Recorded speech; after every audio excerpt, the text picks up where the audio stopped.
Hey guys, welcome back to a new video. I'm Stephanie West. I'm a licensed counselor here in the state of Michigan, and I am owner and operator of In Progress Counseling.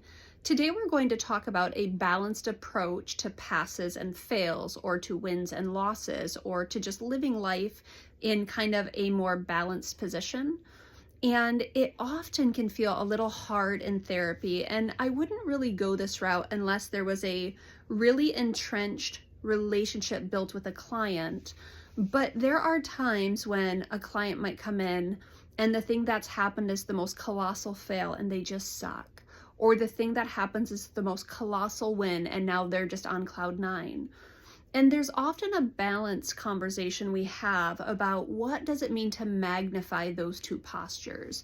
So if we look at the normal distribution up here, and we'll just say, let's say it applies to life, just life experiences where most things, or at least many things, are going to fall kind of in the middle range here of they're just things that happen.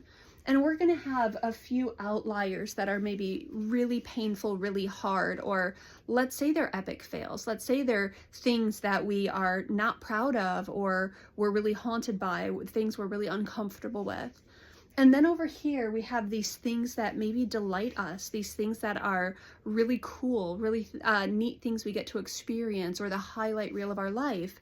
And what often happens is when a client comes in and camps out here with everything is awful, the very next week we might camp out over here with everything's wonderful.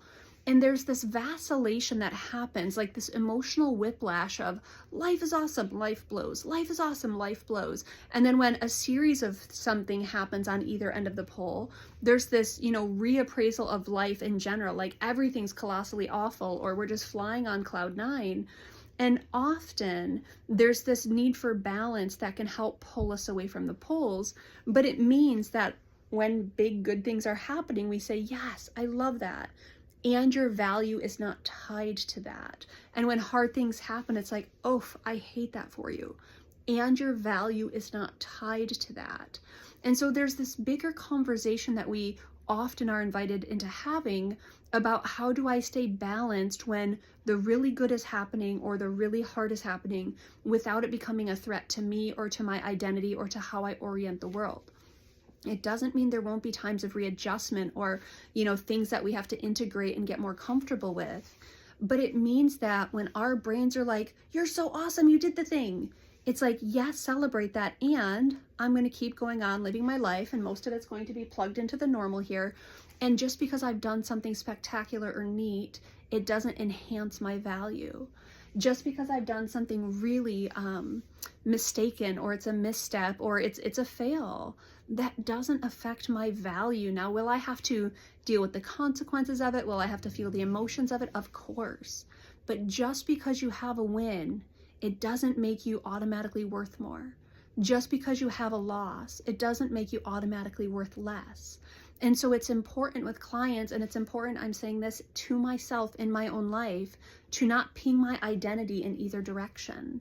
And to say, yes, life has good stuff. Life has hard stuff. I'm still Steph in that process. And really committing to who do I want to be in that process? How do I navigate the world? How do I engage humility? How do I keep myself encouraged? How do I make sure I bring balance to just keep on keeping on, sister, and you're okay? Those are really important skills that we cultivate, but often it's on the heels of talking with someone about, hey, just because this really good thing has happened, it doesn't make you more valuable. And that can be really hard to hear. And it's like, you're taking the wind out of my sails. It's like, I would never do that. But what happens often is when the hard thing happens, you suck the wind out of your own sails and you feel utterly defeated. And I don't want that for you. I don't want that for me. I want us to live in a more balanced approach of, these are things I get to do, and these are things that I experience, and none of them change me at my fundamental level of identity. I am who I am, and these are things that are happening, and who I am in that is the piece that we typically try to focus on. That's just an invitation for today. And again, I will say, it's not always well received, but there's relationship built, and then we have that conversation about, I don't think more highly of you because that happened. I'm excited with you and for you, and I'm walking it with you. But the same way I don't feel completely disappointed in you when something bad happens, I'm with you, I'm for you, I walk that with you. and you're still you, and that's the beauty of it.